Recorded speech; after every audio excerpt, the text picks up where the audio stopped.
मुफ्ती Tariq Masood special.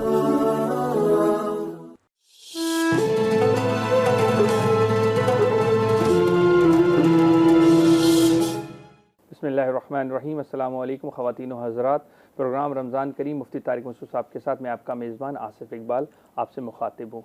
हमारे मोअज़्ज़ज़ मेहमान शेख अज़मान हमीद, अस्सलामु अलैकुम। वालेकुम कैसे हैं अज़मान भाई, आप खैरियत से? अल्लाह का करम। और हर दिल अज़ीज़ शख्सियत मुफ्ती तारिक मसूद साहब, कैसे मुफ्ती साहब? अस्सलामु अलैकुम। जी वालेकुम अस्सलाम। आज का जो टॉपिक है नाज़रीन वो है तरावी से मुताल्लिक, नमाज तरावी या रात की जो क़याम है उससे मुताल्लिक।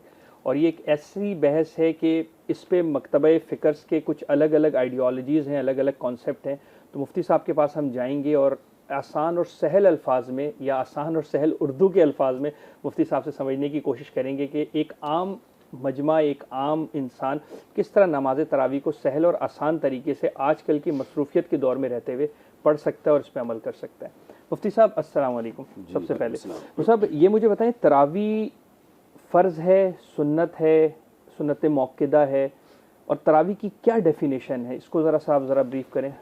बिस्मिल्लाहिर्रहमानिर्रहीम। देखें, तरावी की जो नमाज है, जैसे अल्लाह ताला ने इस उम्मत को पिछली उम्मतों में बाज़ चीज़ों में फ़जीलत दी। कुछ ऐसी इबादतें हैं जो पिछली उम्मतों में नहीं थीं, सिर्फ़ इस उम्मत में।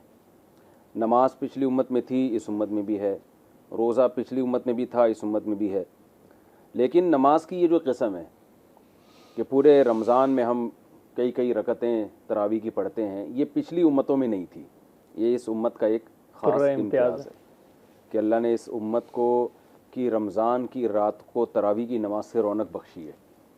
और उसमें बड़ी हिकमत मालूम ये होता है, कुरान मजीद की हिफाजत थी, क्योंकि आखिरी नबी हैं, आखिरी किताब है। कोई नबी नहीं आएगा, कोई किताब नहीं आएगी। तो पिछली उम्मतों में तरावी नहीं थी, उनकी किताबें ज़ाया हो गई, क्योंकि जब तरावी नहीं थी तो हाफिज़ नहीं थे। हाफिज़ थे मगर कम, होते होते वो बिल्कुल ही ख़त्म हो गए और तौरात और इंजील ज़ाया हो गई, उनमें रद्दो-बदल हुई। कि तरावी की नमाज ऐसी नमाज है क्योंकि इसमें आप पूरा कुरान ख़त्म करते हैं। इस बहाने लोग बच्चों को कुरान हिफ्ज़ करवाते हैं, फिर पूरी दुनिया में तिलावत फैल गई कुरान मजीद की तरावी की नमाज के ज़रिए। उससे कुरान अल्हम्दुलिल्लाह इस उम्मत में ऐसा महफूज हुआ कि आज हरम में, अगर आपने देखा होगा, इमाम हरम से एक ज़बर ज़ेर पेश की मामूली सी गलती होती है तो हज़ारों लोग पीछे उनको लुक़मा देने वाले मौजूद होते हैं। बेशक। तो ये एक अल्लाह ने कुरान की हिफाजत का इसको एक ज़रिया बनाया। तो ये एक उम्मत का इम्तियाज़ है। तरावी की नमाज शुरू कैसे हुई? सही बुखारी सही मुस्लिम की हदीस है। नबी सल्लल्लाहु अलैहि वसल्लम रमज़ान की आखिरी अशरे में रात को उठे नमाज के लिए, मस्जिद नबी तशरीफ़ ले गए, सहाबा जमा हुए, रश लग गया सहाबा कराम का। आपने नमाज़ पढ़ाई उनको, अगले दिन फिर पढ़ाई, तीसरे दिन बहुत ज़्यादा रश हो गया तो आप सल्लल्लाहु अलैहि वसल्लम ने छोड़ दिया आना और फरमाया कि मुझे ये खौफ है कि ये नमाज तुम पे फ़र्ज़ न कर दी जाए। इतना यानी शौक़ और रग़बत, क्योंकि नबी इस तरह से अगर कोई अमल कर रहे हो कंटिन्यू और इतना ज़्यादा लोग उसमें दिलचस्पी ले रहे हो, तो ये भी एक फ़र्ज़ियत की दलील होती है। तो नबी सल्लल्लाहु अलैहि वसल्लम ने अपने अमल से ये बता दिया कि ये नमाज है, मगर मैं क्यों छोड़ रहा हूँ, फ़र्ज़ ना हो जाए। तो इनफरादी तौर पर आपने पढ़ी, सहाबा ने पढ़ी, यहाँ तक कि हज़रत अबू बकर का दौर आया। लोग मुख्तलिफ़ जत्थों की शक्ल में रमज़ान में जमात की मुख्तलिफ़ नमाजें, यानी जमात के बहुत सारी जमातें एक ही मस्जिद में कायम होती थी, यानी एक मस्जिद होती थी, अलग अलग। वजह उसकी ये थी कि वो ये देख चुके थे नबी सल्लल्लाहु अलैहि वसल्लम, ये रमज़ान में आपने ये अमल किया है। वरना जमात की नमाज जो है ना, उसके लिए हमें दलील चाहिए, सबूत चाहिए। ऐसा नहीं हो सकता कि आप बग़ैर सबूत के, जैसे इशराक की नमाज आप जमात से तो नहीं पढ़ सकते ना, फजर की 2 सुन्नतें जमात से नहीं पढ़ सकते। तहज्जुद जैसी नमाज में भी बड़े पैमाने पर आप जमात नहीं करा सकते, इसलिए कि नबी से साबित नहीं है। इनफरादी तौर पर 2-4 अफराद खड़े हो जाएं, ये ठीक है, लेकिन बाकायदा ऐलान करके लोगों को जमा करना, इसके लिए सबूत चाहिए। जब तक सबूत ना हो ये अमल बिदअत है। तो सहाबा नबी के अमल को देख चुके थे, तो वहाँ से उन्होंने असल ली कि भाई ये नबी से इसका सबूत है, लिहाजा वो एक ही मस्जिद में कई जमातें होती। हज़रत अबू बकर ने भी उनको मना नहीं किया, किसी ने इस अमल को बिदअत करार नहीं दिया, क्योंकि देख चुके थे नबी सल्लल्लाहु अलैहि वसल्लम कर चुके हैं ये अमल। हज़रत उमर का दौर आया तो हज़रत उमर ने उन सबको एक इमाम पे जमा कर दिया कि एक इमाम के पीछे सब लोग नमाज़ पढ़ेंगे। तो क्योंकि खुलफ़ाए राशिदीन में से आप सल्लल्लाहु अलैहि वसल्लम ने फरमाया अलैकुम बिसुन्नती व सुन्नतिल खुलफ़ाइर राशिदीन अल महदीयीन, मेरी और खुलफ़ाए राशिदीन की सुन्नत को लाजिम पकड़ो। और हज़रत उमर का ये अमल भी बिदअत इसलिए नहीं है कि वो भी नबी के दौर में इसकी असल देख चुके थे कि नबी ने क्यों पाबंदी लगाई, फ़र्ज़ ना हो जाए। इसका मतलब असल में नबी सल्लल्लाहु अलैहि वसल्लम चाहते थे कि यह नमाज मुसलमानों में फ़रोग़ पाए, इन जमात के साथ, इस हैयत के साथ। तो चूँकि अब फ़र्ज़ियत का अंदेशा ख़त्म हो चुका था, तो इसलिए हज़रत उमर ने उस अमल को दोबारा ज़िंदा किया। तो अगर ये नबी से इसका सबूत ना होता तो खूब समझ लें, जमात के साथ इस तरह एहतमाम के साथ नमाज पढ़ना ये अमल बिदअत होता। ठीक है, यही वजह है कि जैसे ही ईद का चांद नज़र आता है तरावी नाजायज़ हो जाती है। फिर अगर कोई इमाम साहब कहे ना सब लोग आएँ जमा हो नमाज़ पढ़ें, तो आप इसको जायज़ नहीं कहेंगे, इसलिए कि भाई ये नबी से ये रमज़ान में साबित है और हज़रत उमर से भी रमज़ान में साबित है, तो रमज़ान के अलावा साबित नहीं है, तो रमज़ान के अलावा ये अमल बिदअत होगा। यहाँ एक सवाल मुझसे बनता है कि हज़रत अबू बकर सिद्दीक़ रज़ी अल्लाह ताला अन्हु के दौर से लेकर हज़रत उमर फ़ारूक रज़ी अल्लाह ताला अन्हु के दौर के दरमियान ये क्यों जमात की शक्ल नहीं आई? और अगर कोई ये कहे कि हम हज़रत अबू बकर सिद्दीक़ रज़ी अल्लाह ताला अन्हु को फॉलो करते हैं और इस नमाज को नहीं पढ़ते क्योंकि उस वक्त नहीं थी, तो इस पर क्या अश्काल है, फिर इसका क्या जवाब हज़रत अबू बनेगा? बकर की तवज्जो इस तरफ नहीं गई ना, उन्होंने देखा कि लोग मुतफर्रिक तौर पर पढ़ रहे हैं तो पढ़ने दिया जाए। ये तो ज़रूरी नहीं कि क्या उस वक्त पढ़ रहे थे? पढ़ रहे थे, तरावी तो हो रही थी उस तरावी वक्त, हो लेकिन एक इमाम के पीछे नहीं हो रही थी। तो हज़रत उमर रज़ी अल्लाह ताला अन्हु ने कुछ काम हज़रत अबू बकर ने किए हैं, कुछ हज़रत उमर ने किए हैं, कुछ हज़रत उमर ने भी नहीं, हज़रत उस्मान ने किए। मिसाल के तौर पर कुरान के मुख्तलिफ मसाहिफ को एक किताब में शाया करना, ये हज़रत उस्मान का कारनामा है। अब कोई ये क्या हज़रत उमर ने क्यों नहीं किया, हज़रत अबू बकर ने क्यों नहीं किया? भाई उन्होंने कुछ ऐसे काम किए जो बाद वालों ने नहीं किए। सारे काम एक ही शख्स तो नहीं कर लेता ना। ठीक हो गया। तो हज़रत उस्मान ने के दौर में कुरान एक मुसहफ़ में जमा हो गया, तरतीब दिया गया उसको, उसी तरतीब से आज तक किताबी शक्ल में उसी तरतीब से आज तक चला आ रहा है। कुछ काम हज़रत अली रज़ी अल्लाह ताला अन्हु के दौर में हुए, तो हमें नबी ने हुक्म दिया खुलफ़ाए राशिदीन की पैरवी करनी है। ठीक हो गया। तो खुलफ़ाए राशिदीन जिस काम पर जमा हो गए, बाद में तमाम हज़रात ने हज़रत उमर के इस अमल की को अच्छा समझा है, मुस्तहसन समझा। हज़रत उस्मान ने भी, हज़रत अली ने भी। हज़रत अली तो जब मस्जिद में आया करते, देखते ऐसे लोग जमात से नमाज़ पढ़ रहे हैं रमज़ान की रातों में, तो फरमाते अल्लाह उमर की कब्र को नूर से भर दे, उन्होंने हमारी मस्जिदों को रौनक बख्श दी है। फिर पूरी दुनिया में जहाँ जहाँ पता चला ना हज़रत उमर ने एक इमाम पे लोगों को जमा किया, पूरी दुनिया में जहाँ जहाँ इस्लाम फैला हुआ था सब जगह ये अमल शुरू हो गया। मुफ्ती साहब, यहाँ पे एक सवाल आता है बीच में कि मसनून नमाज 8 रकात और 20 रकात, लोग बहुत ज़्यादा मतलब मैंने देखा है बहुत सारे ऐसे लोग हैं जो 8 रकात पढ़ के तरावी पूरी कर देते हैं, कुछ बाकी जो हैं वो हमारे यहाँ स्पेशली पाकिस्तान में वो 20 रकात का वो हो रहा होता है। तो इसका थोड़ा सा कन्फ्यूजन है, लोग पढ़ के चले जाते हैं और ऐसा होता है कि इसका थोड़ा सा आप इसकी ये सवाल इनका ये कि कुछ लोग 8 रकत पढ़ के निकल जाते हैं, कुछ 20 रकत पढ़ के निकल जाते हैं। देखें जो 8 पढ़ते हैं तो कम से कम ना पढ़ने से तो बेहतर है ना। बाकी इसमें ये फ़िक़ी मसला है 8 रकत और 20 रकत। जो हज़रात कहते हैं 8 रकत तरावी है, तो वो मुवत्ता इमाम मालिक की एक हदीस पेश करते हैं कि हज़रत उमर रज़ी अल्लाह ताला अन्हु ने 8 रकतों पे लोगों को जमा किया। और बुखारी मुस्लिम की हदीस भी पेश की जाती है इस बारे में कि नबी सल्लल्लाहु अलैहि वसल्लम रमज़ान और गैर रमज़ान में 8 रकत से ज़्यादा नहीं पढ़ते थे। लेकिन जो चारों अइम्मा हैं, इमाम अबू हनीफ़ा, मालिक, शाफ़ी, अहमद बिन हम्बल, जो नबी के दौर के बिल्कुल करीब के हैं, इन चारों की राय ये है कि 20 रकत से कम तरावी नहीं है। वजह उसकी ये कि इनकी दलील बहुत मजबूत है। वजह उसकी ये है कि ये जो हदीस पेश की जाती है कि रसूलुल्लाह सल्लल्लाहु अलैहि वसल्लम रमज़ान गैर रमज़ान में 8 से कम नहीं पढ़ते थे, ये तहज्जुद के बारे में, ये तरावी के बारे में नहीं, क्योंकि गैर रमज़ान में तो तरावी होती नहीं है। गैर रमज़ान में तो तरावी होती नहीं। नबी सल्लल्लाहु अलैहि वसल्लम ने तरावी तो सिर्फ 3 दिन पढ़ी है ना।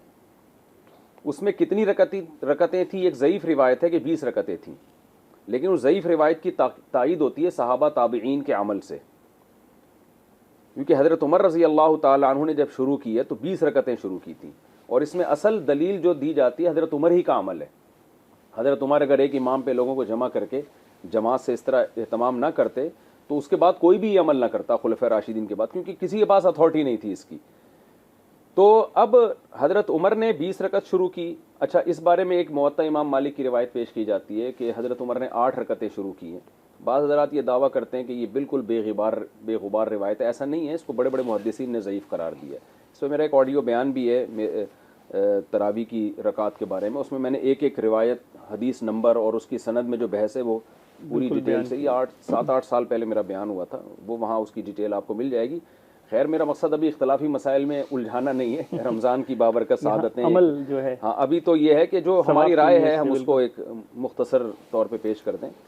तो 8 रकत पर कोई सही हदीस कि हज़रत उमर ने 8 शुरू की थी, उस पर कोई सही हदीस मौजूद नहीं है। जो 8 रकत वाली रिवायत है उस पर एक कलाम है। यही वजह है कि मुवत्ता इमाम मालिक में इमाम मालिक ने हज़रत उमर से 8 रकतें वाली हदीस भी पेश की है, 20 वाली भी पेश की है। तो इमाम मालिक ने खुद उस 8 रकत पे अमल नहीं किया। तो इमाम मालिक तो 16 के कायल हैं, 36 रकतों के कायल हैं। 20 के इसलिए कि हज़रत उमर ने शुरू की थी, और 16 इसलिए कि अहले मक्का हर 4 रकत के दौरान जो वक्फा होता है ना उसमें तवाफ़ करते थे, तो वो अहले मदीना उसमें नमाज़ पढ़ा करते थे। तो चूँकि अहले मदीना के अमल को ज़्यादा फोकस करते हैं, तो इससे पता चला है कि इमाम मालिक के दौर में भी अहले मदीना 8 रकतें नहीं पढ़ते थे।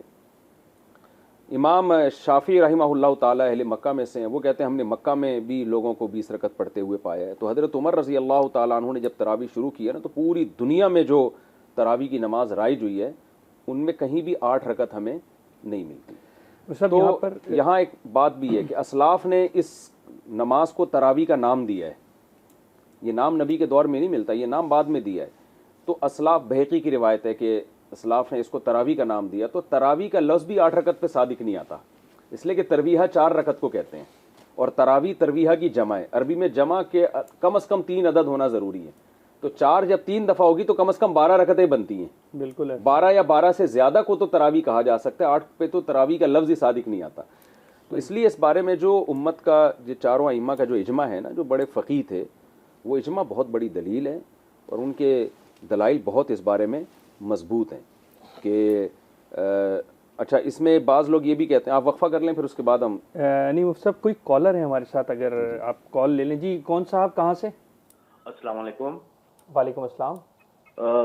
मुफ्ती साहब को और अजमान भाई को भी मेरा सलाम।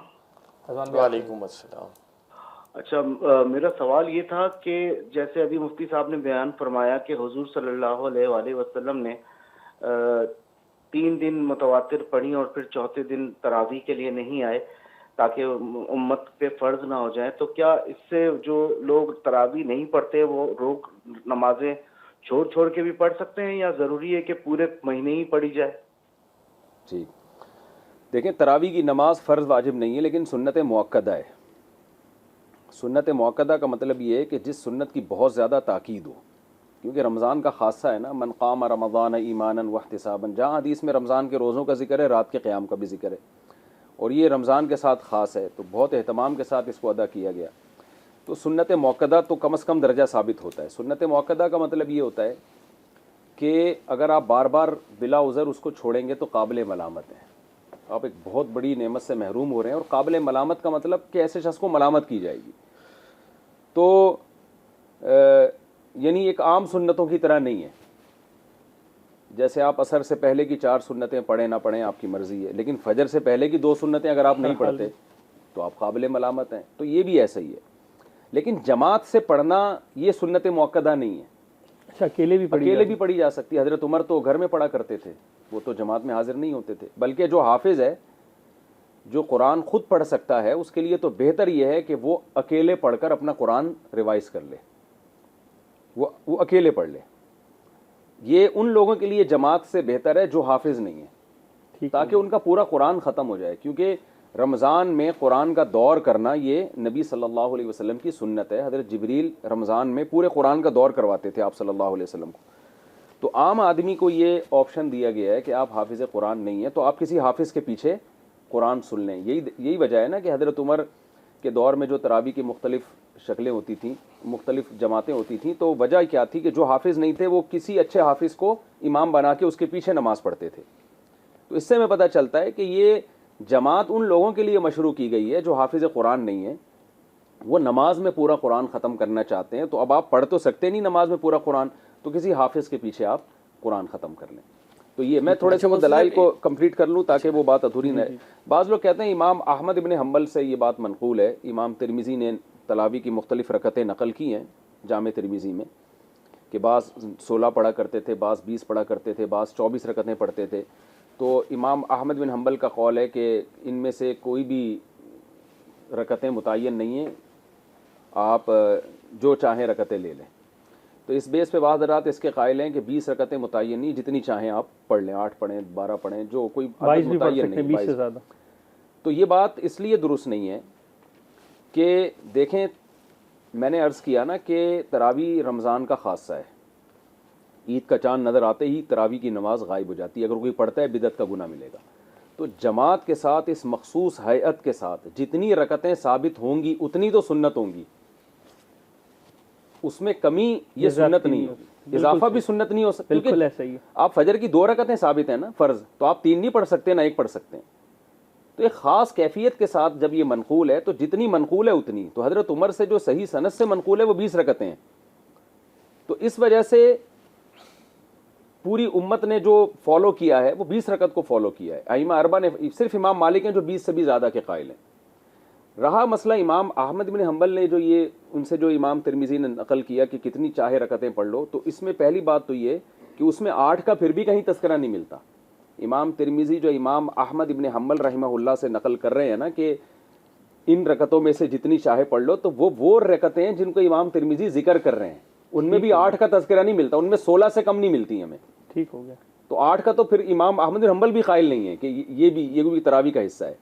दूसरी बात यह कि इमाम तिरमिज़ी ने जो इमाम अहमद के बारे में नकल किया वो एक कौल हमारे पास, लेकिन खुद इमाम अहमद बिन हम्बल के जो फ़िक़ा में शागिर्द हैं, वो जो इमाम अहमद बिन हम्बल से नकल करते हैं वो 20 रकतें नकल करते हैं। ठीक हो गया। जैसे कि इब्न तैमिया ने या इमाम अहमद बिन हम्बल के जो फ़िक़ा हम्बली की जो किताबें हैं, उन सब किताबों में यही है कि वल मुख्तार इंद अहमद 20 रकतन, इमाम अहमद के नज़दीक 20 रकतें मुख्तार हैं।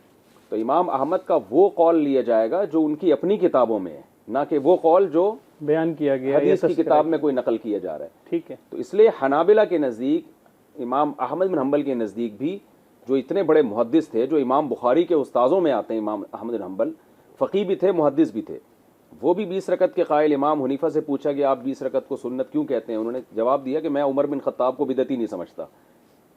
उन्होंने अगर 20 पढ़ी हैं तो इसकी कोई दलील होगी उनके पास। तो इमाम मालिक 20 से ज़्यादा के कायल हैं, और इमाम शाफ़ी वो इमाम अहमद बिन हम्बल के भी उस्ताद हैं। तो ये बड़े बड़े मुहद्दिसीन, बड़े बड़े फ़ुक़हा थे। यही वजह है कि हरम में, सऊदी अरब में किताब लिखी गई कि सऊदी अरब में कोशिश की जा रही थी कि सारी मसाजिद में 8 रकत तरावी को राइज किया जाए, यहाँ तक कि हरमैन में भी 8 शुरू हो जाए। तो मदीना यूनिवर्सिटी के एक आलिम थे, उन्होंने इस पर एक किताब लिखी कि 1000 साल से ज़ायद अरसा गुजर गया है इसी पैटर्न पे तरावी जब से हज़रत उमर ने मस्जिद नबवी में 20 रकत शुरू की हैं और मस्जिद हराम में भी 20 शुरू हुई हैं, उस वक्त से लेकर आज तक इस्लामी तारीख़ में एक साल भी ऐसा नहीं आया कि 20 रकत से कम 1 रकत तरावी हुई हो।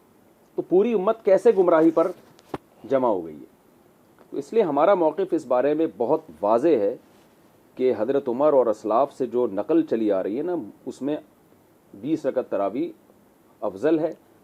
और ठीक है, कोई कम पढ़ता है इस बेस पर कि सुन्नत मौक़दा है या थकावट है, तो ठीक है, लेकिन जो फतवा है वो इसी पर है और इसके दलाइल बहुत मजबूत हैं। बाकी ये मसले पे मुनाजरे करना और ये फड्डेबाजी, ये ठीक नहीं है। ठीक है ना, मैंने पहले बताया कि ना पढ़ने से बेहतर है, something is better than nothing. जी अजमान भाई, कुछ सवालात थे आपके? मुफ्ती साहब, आपसे इस बात से रेलेवेंट एक सवाल है कि हमारे ताजिर हजरात 10 रोज़ा, 15 रोज़ा, 5 रोज़ा तरावी का एहतमाम होता है उनके साथ, और वो इसको पढ़ते हैं। तो इसको पढ़ने में वो कहते हैं कि हमारा कुरान पूरा कंप्लीट हो जाए, 30 पारे हमारे हो जाएं तो हमारा तरावी पूरी हो गई। इसके बारे में थोड़ा सा आप नज़र करेंगे क्या? इसके बारे में अफजल तरीक़ा तो यही है कि 29 दिनों में कुरान को डिवाइड करके पढ़ा जाए। ठीक हो गया। ताकि जल्दबाजी ना हो, रमज़ान की रातों से पूरी तरह लुत्फ़अंदोज़ हों। नबी सल्लल्लाहु अलैहि वसल्लम का अमल यह था कि रमज़ान जैसे जैसे गुजरता था आपकी इबादत की मिक़दार बढ़ती थी, कम नहीं होती थी। और यहाँ तो हम आप देखते हैं शुरू में ज़्यादा पढ़ लें, आखिर में कम करते चले जाएं, तो ये बहरहाल सुन्नत नहीं है ये तरीक़ा। तो बेहतर तो ये है कि ताजिर हज़रात पूरे साल तिजारत करते हैं, रमज़ान में दिन में करें, तरावी के बाद कर लें। थोड़ा सा 1 घंटा लगता है, 1 से सवा घंटा, 1 से सवा घंटा लगता है। कंटिन्यू थोड़ा थोड़ा कुरान पढ़ के 29 तारीख तक ले जाएं तो क्या जा रहा है इसमें? अच्छा, इसमें मना तो नहीं है? मना नहीं है, मना नहीं है। नापसंद है। फिर भी मैं कहता हूँ गनीमत है, उनमें एक जज्बा है कि चलो यार हम मशगूल लोग हैं तो एक कुरान हम जल्दी से 6 रोज़ा या 10 रोज़ा में ख़त्म कर लें। ठीक है, ये भी एक अच्छा जज्बा है, लेकिन बेहतर यही है कि 29 दिनों में उसको डिवाइड किया अच्छा, जाए। लेकिन उस 10 दिन में जब पढ़ रहे हैं, 6 दिन में पढ़ रहे हैं, तो कारी की स्पीड इतनी नहीं होनी चाहिए कि एक लफ्ज़ समझ में नहीं आ रहा। क्योंकि हमने 6 रोज़ा और 10 रोज़ा तरावियाँ देखी हैं, वो एक कुरान के साथ एक किस्म का मजाक होता है वो, या आलमुन तालमुन के अलावा कुछ भी नहीं आ रहा होता समझ में। तो इसलिए बेहतर ये है कंटिन्यू 29 दिन तक प्रॉपर तरीके से तरावी पढ़ी जाए। थोड़ा सा अल्लाह के लिए टाइम निकाल लें। रमज़ान आखिरत की तिजारत का भी तो ये मौका है ना, तो आखिरत की तिजारत के लिए कुछ दुनिया में कुर्बानी तो देनी पड़ती है। लेकिन something is better than nothing के उसूल के तहत चलो भाई, मतलब यहाँ अगर वो 6 रोज़ा पढ़ लेते हैं तो भी ठीक है, लेकिन फिर बाद में कंटिन्यू तरावी की नमाज बिल्कुल गोल ना करें, इसको कैरी ऑन कर। Carry on.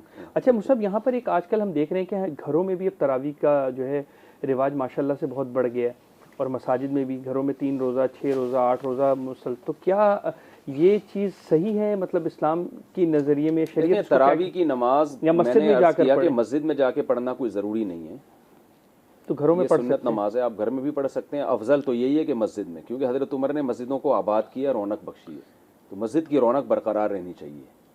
अच्छा, ताकि हज़रत उमर की वो सुन्नत पर अमल हो। लेकिन घर में भी पढ़ी जा सकती है कोई। हाँ, ये ज़रूर है, आजकल लोग गड़बड़ ये कर रहे हैं कि मुख्तलिफ शादी हॉल्स किराए पे लेते हैं और वहाँ तरावी होती है, फ़र्ज़ नमाज भी वहीं पढ़ रहे होते हैं। ये बिल्कुल गलत है। फ़र्ज़ नमाज मस्जिद में जाके पढ़ना ज़रूरी है, और घर में जो तरावी करवा रहे वो भी पहले फ़र्ज़ नमाज मस्जिद में जाके पढ़े, उसके बाद घर आए, वो वहीं फ़र्ज़ भी वहीं पढ़ना शुरू कर दें, तो फ़र्ज़ तो मस्जिद में है। अच्छा, एक बड़ा अजीब सा सवाल है इस किस्म का मुफ्ती साहब, 30 रोज़ा तरावी या 29 रोज़ा तरावी जो हो रही होती है।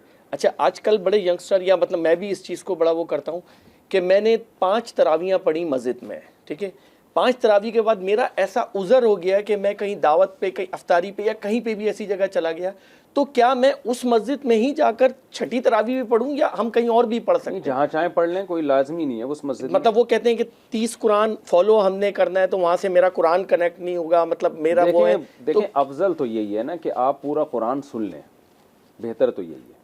क्योंकि सहाबा कराम जब किसी कारी को इमाम बनाया करते थे तो मकसद यही होता था कि ये पूरा कुरान हम सुन लें, अफजल तो यही है। लेकिन ये कोई ऐसा मसला नहीं है कि आपको कहीं इमरजेंसी जाना पड़ गया तो 5 तरावी यहाँ पढ़ी हैं तो अब जनाब वहाँ आप छोड़ दें, आप कोई बात नहीं, जहाँ मौका मिले वहाँ पढ़ लें आप।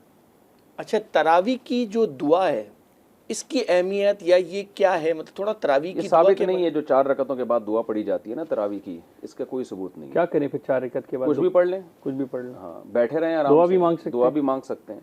अच्छा, तरावी की अहमियत इस्लाम की नज़र में क्या है, मतलब कि तरावी की अहमियत क्या है? देखिए, मैंने अर्ज़ किया ना, तरावी की अहमियत पहली तो हदीस है, मन साम रमज़ान ईमानन वहतिसाबन गुफ़िर लहू मा तक़द्दम मिन ज़ंबी व मन क़ाम रमज़ान ईमानन वहतिसाबन गुफ़िर लहू मा तक़द्दम मिन ज़ंबी। रमज़ान की रातों में आप जो भी इबादत करेंगे, तरावी की हो या आखिर में उठ के तहज्जुद पढ़ लें, तो आपने फरमाया कि उसके अल्लाह गुनाहों को माफ़ करेगा। अल्लाह के यानी सवाब की नीयत से हुई है। फिर उसमें आप पूरा कुरान ख़त्म कर लेते हैं, ख़ास तौर पे तरावी में कुरान के सुनने का सवाब। एक तो कुरान की तिलावत आप बग़ैर नमाज के करते हैं, वो कितनी सवाब वाली बात है। फिर नमाज में बावुज़ू होके खड़े होकर अल्लाह के सामने, फिर रमज़ान में हर इबादत का सवाब और बढ़ जाता है, 70 गुना बढ़ा दिया। तो आम हालात में एक हर्फ का सवाब 10 नेकियाँ हैं। अलिफ लाम मीम में अलिफ पढ़ने में 10 नेकियों का सवाब, नमाज में ये सवाब और ज़्यादा, बावुज़ू हालत में ये सवाब और ज़्यादा, रमज़ान में ये सवाब और ज़्यादा, और तरावी में उसकी अलग फजीलत। तो एक एक यूँ समझें कि जैसे पैकेज होते हैं ना कि एक के साथ हाँ, 10 फ्री, 2 तो के साथ ये 4 बिल्कुल इसी तरह का पैकेज है। मुफ्ती साहब, ये ख़वातीन जो हैं, क्या ये मस्जिद जाकर तरावी बाजमात अदा कर सकती हैं, या ख़वातीन के लिए तरावी के बारे में आपकी क्या राय है, और इस्लाम हमारा इस बारे में असलाफ का हमेशा से इख्तलाफ चला आ रहा है कि ख़वातीन को मस्जिद में जाना चाहिए कि नहीं जाना चाहिए। नबी सल्लल्लाहु अलैहि वसल्लम ने फरमाया, ला तमनउ इमा अल्लाह मिनल मसाजिद, सही बुखारी की हदीस है कि औरतों को मस्जिद में जाने से मत रोको, गो के उनके घर की नमाज मस्जिद की नमाज से अफजल है। फिर हज़रत आयशा रज़ी अल्लाह ताला अन्हा का कौल भी बुखारी में है कि अगर नबी हमारे ज़माने की औरतों को देख लेते तो उनको मस्जिदों में जाने से रोक देते। तो बाज़ फ़ुक़हा ने इजाज़त दी उस हदीस के पेश नज़र कि ना रोको, बाज़ ने कहा कि ना रोको ये उस दौर में था कि जब ख़वातीन बहुत ज़्यादा पर्दे का ख्याल करती थी, मर्द और औरत के इख्तिलात नहीं होता था।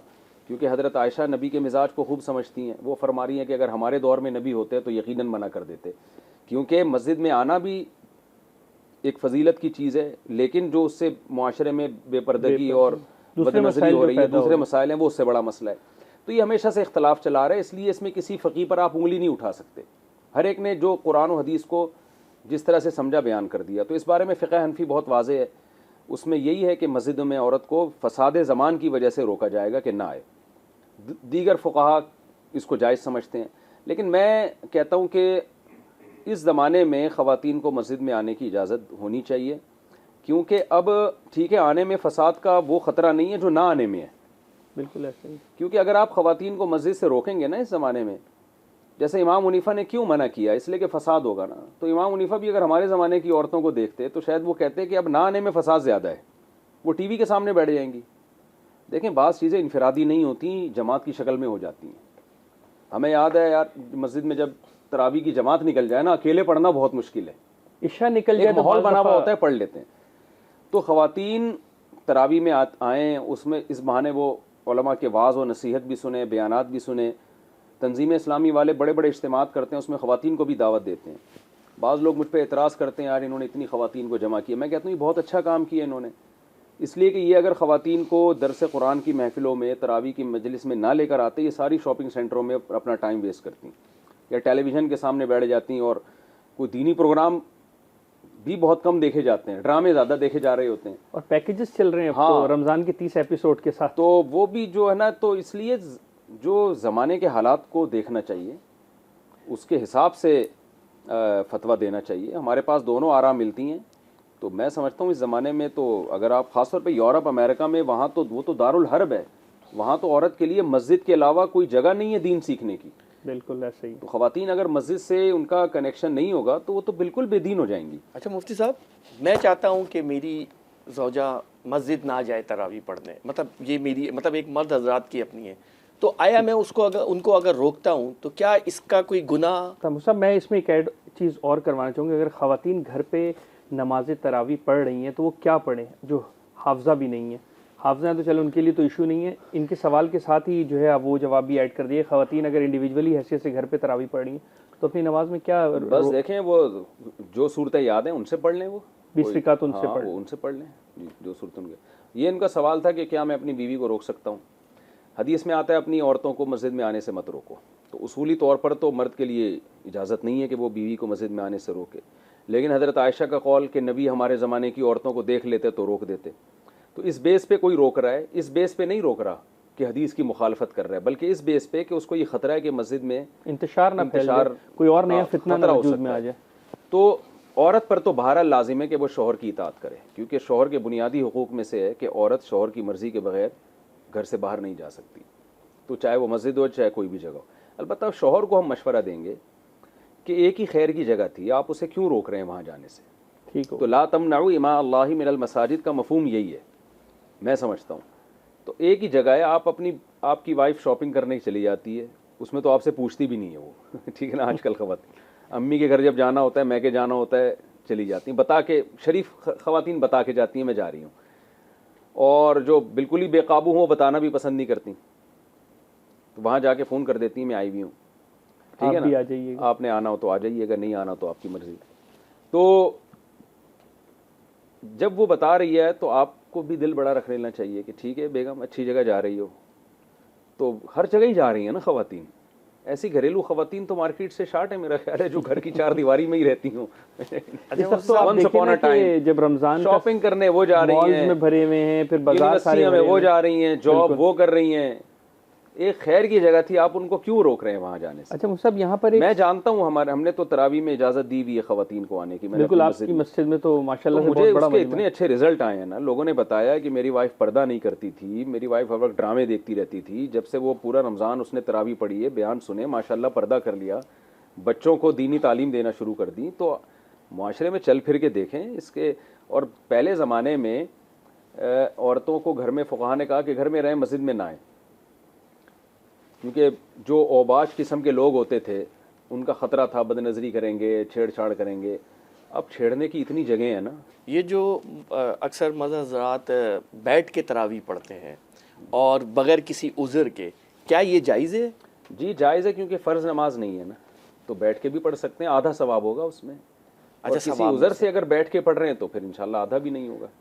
अच्छा मुफ्ती साहब, यहाँ पे एक चीज़ है और ऐड ऑन कर लेते हैं कि क्या रोज़े के साथ तरावी है? अगर एक शख्स रोज़े 30 मुकम्मल रखता है लेकिन तरावी उसका मामूल नहीं है, जानबूझकर ही छोड़ता है, तो क्या है? रोज़े के साथ तरावी है, तरावी के साथ रोज़ा है? इसको थोड़ा सा आप कर दें। देखिए, तरावी रोज़े का आपस में कोई ऐसा लिंक नहीं है कि तरावी नहीं पढ़ी तो रोज़ा ही नहीं होगा या रोज़ा कबूल हो रख लिया। जाएगा हाँ, रोज़ा? रोज़ा तो रोज़ा है, रोज़ा तो फ़र्ज़ है, रुकन है। तरावी अरकान इस्लाम में से तो नहीं है ना।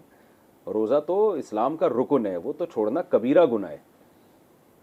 तो बल्कि बाज़ लोग ये भी कर रहे होते हैं, मैंने देखा है, तरावी तो पाबंदी से पढ़ रहे हैं, फजर की नमाज जमात गोल कर देते हैं वो। ये तो गलत है भाई, फजर की जमात तो वाजिब है, तो ये गलत है। तो रोज़े की अहमियत तरावी से करोड़ा गुना ज़्यादा है। अच्छा, आप अगर तरावी नहीं भी पढ़ते तो रोज़ा बहरहाल आपको रखना पड़ेगा। अच्छा मुफ्ती साहब, रोज़े के अंदर ऐसा क्या अमल है जो अल्लाह को बहुत पसंद है, वो किया जाए? मतलब वो ऐसा क्या अमल है जो मतलब देखिए, आप रोज़े कहते में हैं दुआ बहुत कबूल होती है, क्योंकि भूखा प्यासा होता है इंसान अल्लाह की खातिर। मैंने आज बहुत सारे अहलुल्लाह को देखा है, असर की नमाज के बाद उनका मामूल होता है मस्जिद में बहुत लंबी दुआ मांगते हैं, बिल्कुल, क्योंकि भूख प्यास की हालत है, उसमें अल्लाह को बंदे पर प्यार आता है। और कुरान ने भी जिक्र किया है, रमज़ान की आयतों के साथ ही अल्लाह ने दुआ का भी तज़किरा किया, वइज़ा सअलका इबादी अन्नी फ़इन्नी क़रीब। तो इससे पता चलता है दुआ और रोज़े का आपस में बड़ा लिंक है। और रोज़ा आपका इबादत के बगैर गुजरता भी नहीं है। रोज़ा आप तिलावत और दुआ में, तस्बीहात में रहेंगे तो अच्छा गुजरेगा। अगर आप लाइव में लगाएंगे ना रोज़ा, तो वो एक यानी नहीं गुजरता वो। बिल्कुल ऐसे ही। रोज़े का मिजाज ऐसा है कि आप इबादत में तो अच्छा गुजर जाएगा, और इबादत के बगैर रोज़ा अच्छा नहीं गुजरता। मुश्किल हो जाती है उसको पास करना, टाइम गुजारना बड़ा मुश्किल हो जाता है। नाज़रीन, यहाँ पर मुफ्ती साहब से आज का पैगाम लेंगे कि मुफ्ती साहब का क्या पैगाम है तरावी से मुतालिक और रात के क़याम से मुतालिक। बस देखें, रमज़ान की सआदतों को गनीमत समझें। सबसे पहली बात, रमज़ान का जो मकसद है गुनाह छोड़ना, अल्लाह की मोहब्बत पैदा करें ताकि गुनाह छूट जाएं, जो बुराइयां हैं हमारे अंदर से वो साफ़ हो जाएं, पाक हो जाएं। और तरावी में दिलचस्पी से पढ़ा करें। कुछ लोग होते हैं पिछली सफ़ों में तरावी पढ़ते हैं, इमाम जब रुकू में जाते हैं आ जाते हैं, वो भी पढ़ ही लेते हैं घिसी पीटी तरीके से। लेकिन अच्छा लगता है कि आप पहले से पहली सफ़ में आके बैठे हों, नहा धो के आएँ, अच्छा लिबास पहने, खुशबू लगाएँ बेहतरीन सी, सफ़े अव्वल में आके बैठें और पूरे एहतमाम से पढ़ें। आप पूरे रमज़ान में एक रकत भी आपसे मिस ना हो, एक आयत भी आपसे मिस ना हो। ऐसी तरावी में आपको खैर और बरकत महसूस होगी, आपको अपने अंदर चेंजिंग महसूस होगी। इसकी एक अलग रूहानियत है, इसका अपना लुत्फ़ है, इतना मज़ा है, ये रमज़ान की रौनक है। तो इस नमाज में सुस्ती ना करें, मस्जिदों को आबाद करें। नाज़रीन, यहाँ पर हमारा जो वक्त है वो अख्तिताम पजीर हुआ, और अल्लाह ताला से ये दुआ है कि रमज़ान की ये मुबारक रातें अल्लाह ताला हमें अपने क़याम की हालत में खड़ा रहने और तरावी को बहुत खुशू और खुजू के साथ पढ़ने की तौफ़ीक़ अता फ़रमाए, और हमारी दुआओं को कबूल करे और हमारे मुल्क और हमारे मसाइल को कम करे। और बस यही दुआ के साथ आज का प्रोग्राम हम इख्तिताम करते हैं। कल फिर किसी नए टॉपिक के साथ मुफ्ती साहब के साथ मौजूद होंगे, तब तक के लिए इजाज़त दीजिए। अस्सलामु अलैकुम।